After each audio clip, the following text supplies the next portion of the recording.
2024 সালের 5ই আগস্ট আমার কাছে মনে হয়েছে বাংলাদেশ ইসলামের জন্য প্রস্তুত এবং আল্লাহ তাআলা এটাকে কবুল করেছেন। এখন এই প্রেক্ষাপটটাকে চাষ করে যেন ফসলটা আমরা তুলে নিতে পারি। আসসালামু আলাইকুম ওয়া রাহমাতুল্লাহি ওয়া বারাকাতুহু।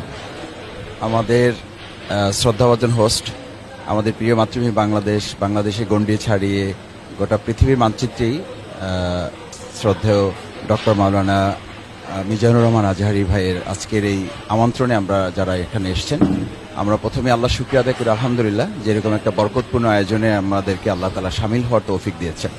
আমি দুটো ছোট কথা বলতে চাই, 2 মিনিটের কম সময় শেষ করতে পারলে আমার জন্য ভালো হবে।